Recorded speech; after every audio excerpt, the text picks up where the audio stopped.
ドジャースのクリステイラー選手、内野と外野を守ることができるユーティリティプレイヤーで攻守両面で貴重な選手です。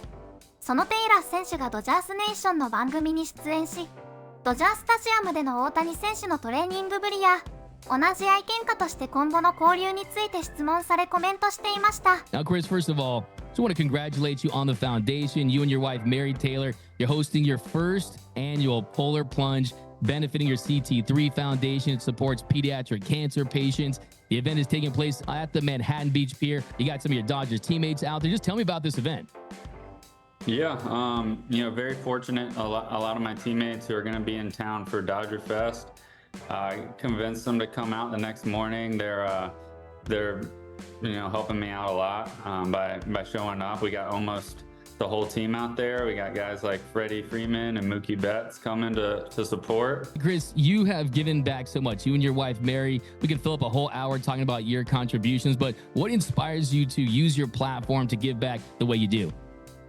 I think my inspiration, the whole reason I started the CT3 Foundation was originally because one of my best childhood friends, he passed away with cancer, and that was sort of the driving force for me to help specifically kids with cancer, and then we've kind of branched out from there.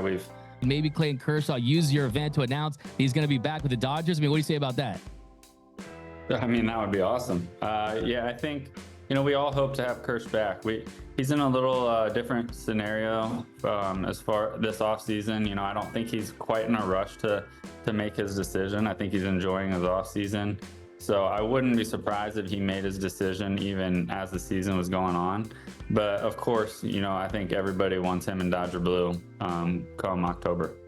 And you and Kersh and guys like JT and Seager and Bellinger, you guys really built this foundation. I can't believe it's your 9th year with the Dodgers. Feels like it was just yesterday that you started with this team.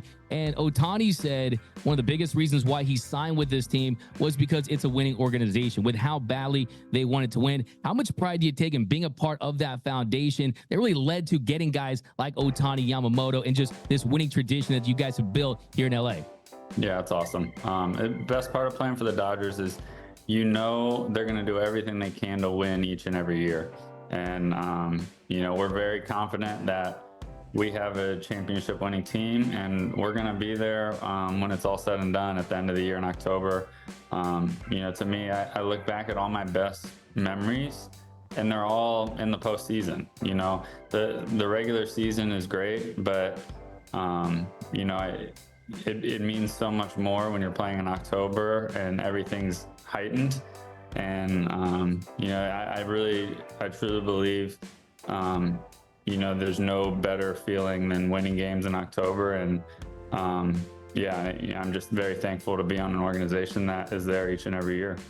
Yeah, and I love seeing you guys still connect, you and Belly and Smith going wine tasting. I see you guys on IG, so I expect you to go on wine tasting trips with Ohtani and Yamamoto after you guys win a couple World Series, so that's going to be cool to see. But Chris, you have been a part of some of the most star-studded teams really in baseball history in the last couple of seasons. But this offseason, the Dodgers signed the most coveted superstar in baseball history. You sign Ohtani. You go out there and you sign a Yamamoto. You trade for Glass. Now you add Teoscar Hernandez. Are you comfortable in saying that this is the most talented Dodgers team heading into spring training that you've ever been a part of?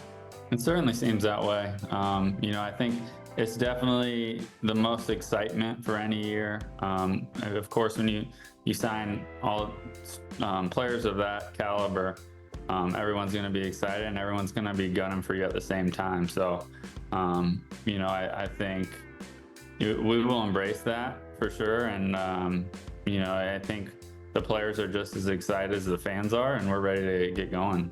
Yeah, Chris, I'm glad you brought that up. But there's this narrative out there, what the Dodgers have done, it's bad for baseball, right? Adding over $1 billion in commitments with Ohtani and Yamamoto. And you had your old teammate, the great Ross Stripling, saying the Dodgers have gone into full villain mode. What's your reaction to stuff like that?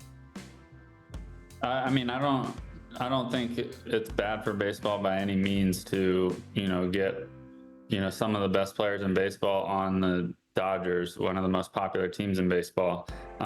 Whether you love us or hate us, I think you enjoy watching us on TV, and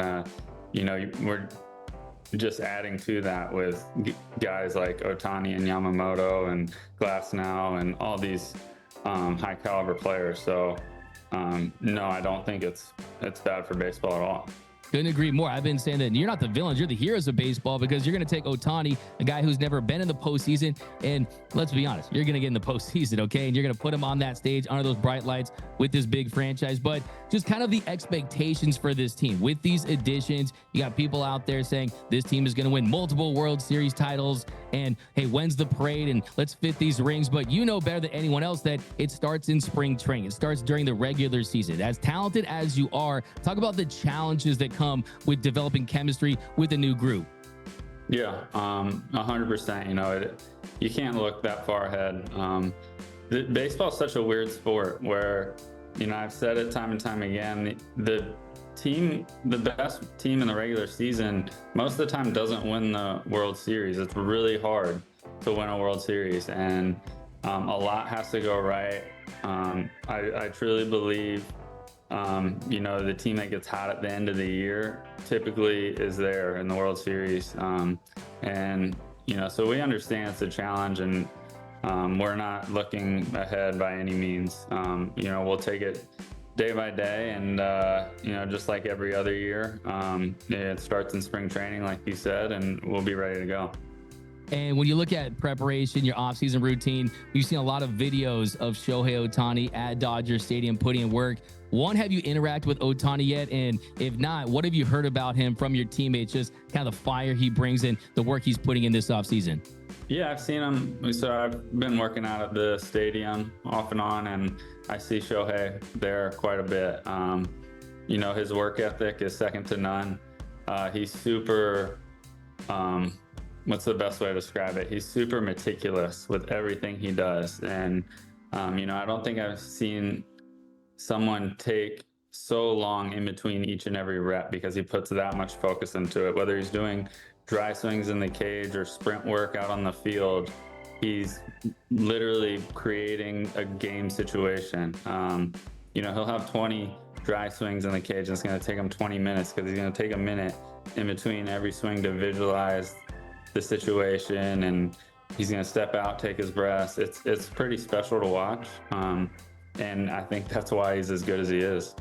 And you guys have had no shortage of teammates that have elite work ethics, from Freddie Freeman and Mookie Betts, JD Martinez, yourself. I mean, list goes on and on. You guys have always put in the work, but to see Shohei Ohtani do it, I'm sure it probably adds to your hype level heading into the season. But also, are you a little upset too? You don't have the most famous dog on the team anymore. It's Charlotte. Charlotte's not the most famous dog, right? You got Decoy, his dog out there. You guys ever talk about your dogs? No, we haven't yet.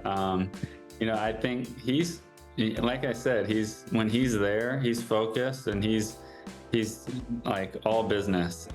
So we haven't really got into that stuff yet, but you know, hopefully during the season we'll have a little more time away from baseball, maybe some team dinners, and we can you know, talk about our dogs a little bit.